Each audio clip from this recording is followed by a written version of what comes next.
ദൈവതിരുനാമത്തിന് മഹത്വമുണ്ടാകട്ടെ.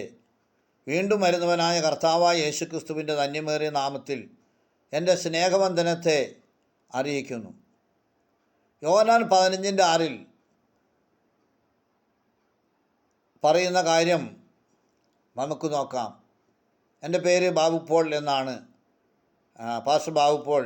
Jesus miracle മിനിസ്ട്രീസിൻ്റെ live പ്രോഗ്രാമിലേക്ക് ഏവർക്കും സ്വാഗതം. ഇവിടെ യോഹന്നാൻ 15:14 പറയുന്നു, നിങ്ങൾ എന്നെ തിരഞ്ഞെടുത്തു എന്നല്ല, ഞാൻ നിങ്ങളെ തിരഞ്ഞെടുത്തു, നിങ്ങൾ പോയി ഫലം കായ്ക്കേണ്ടതിനും നിങ്ങളുടെ ഫലം നിലനിൽക്കേണ്ടതിനും നിങ്ങളെ ആക്കി വെച്ചുമിരിക്കുന്നു. നിങ്ങൾ എൻ്റെ നാമത്തിൽ പിതാവിനോട് അപേക്ഷിക്കുന്നതൊക്കെയും അവൻ നിങ്ങൾക്ക് തരുവാനായിട്ട് തന്നെ എന്ന് വചനത്തിൽ നമുക്ക് കാണുവാൻ സാധിക്കും. ഇപ്പോൾ ദൈവം ആണ് നമ്മെ തിരഞ്ഞെടുത്തത്. എന്തിനാണ് നമ്മെ തിരഞ്ഞെടുത്തത്? നമ്മൾ ഫലം കായ്ക്കുവാനാണ്. ഒരു വൃക്ഷം നട്ടാൽ അതിൽ നിന്ന് ഫലം ഉണ്ടാകണമെന്നുള്ളതാണ് നാം ആഗ്രഹിക്കുന്നത്. എന്നാൽ അതിൽ ഫലം കണ്ടെത്തിയില്ലെങ്കിൽ നാം എന്തു ചെയ്യും? ആ വൃക്ഷം വെട്ടിക്കളയും. അതുപോലെ ഫലം കായ്ക്കേണ്ടതിന് മാത്രമല്ല, ഫലം നിലനിൽക്കണം. ഈ കൊല്ലം ഉണ്ടായി അടുത്ത കൊല്ലം ഉണ്ടാവാതിരുന്നാൽ അത് ശരിയാവില്ല. ആ വൃക്ഷം കൊള്ളില്ല എന്ന് നാം പറയും. ആ വൃക്ഷം വെട്ടിക്കളയണമെന്ന് പറയും. എന്നാൽ ആ ഫലം എന്തു ചെയ്യണം? നിലനിൽക്കണം. കൊഴിഞ്ഞു പോകുന്ന ഫലം പോലെ ആകരുത്. ആ ഫലം മൂത്ത് പഴുത്ത് നമുക്കത് ഭക്ഷിപ്പാൻ തക്ക രീതിയിൽ അത് ഫലപ്രദമായി തീരണം എന്നുള്ളതാണ് ദൈവം നമ്മെക്കുറിച്ച് ആഗ്രഹിക്കുന്നത്. അപ്പോൾ അതിനാണ് നമ്മെ ദൈവം ആക്കി വച്ചിരിക്കുന്നത്. നിങ്ങൾ എൻ്റെ നാമത്തിൽ പിതാവിനോട് അപേക്ഷിക്കുന്നതൊക്കെയും അവൻ നിങ്ങൾക്ക് തരുവാനായിട്ട് തന്നെ. അപ്പോൾ അവിടുത്തെ നാമത്തിൽ നാം എന്തപേക്ഷിച്ചാലും, യേശുവിൻ്റെ നാമത്തിൽ നാം എന്തപേക്ഷിച്ചാലും അത് നമുക്ക് തരുവാൻ വേണ്ടിയാണ് ഫലം കായ്ക്കണം എന്ന് പറയുന്നത്. പിതാവിനോട് അപേക്ഷിക്കുന്നതല്ലേ എല്ലാം പുത്രൻ മുഖാന്തരം നമുക്ക് നൽകുക മാത്രമല്ല, ആ ഫലം നമ്മളിൽ നിലനിൽക്കുകയും ചെയ്യണം എന്ന് കർത്താവിൻ്റെ വചനത്തിൽ പറയുന്നു. റോമർ 3:10-11 വാക്യങ്ങളിൽ, നീതിമാൻ ആരുമില്ല, ഒരുത്തൻ പോലുമില്ല, ഗ്രഹിക്കുന്നവനില്ല, ദൈവത്തെ അന്വേഷിക്കുന്നവരുമില്ല. ദൈവനാമത്തിന് മഹത്വമുണ്ടാകട്ടെ. ഇന്ന് മനുഷ്യന് ദൈവത്തെ ആവശ്യമില്ല.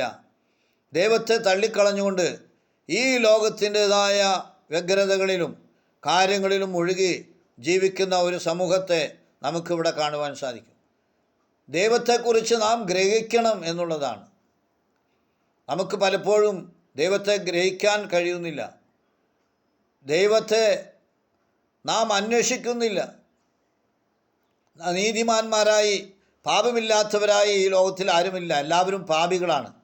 നീതിമാനായി ദൈവം മാത്രമേ ഉള്ളൂ. അങ്ങനെയുള്ള നാം എന്തു ചെയ്യണം?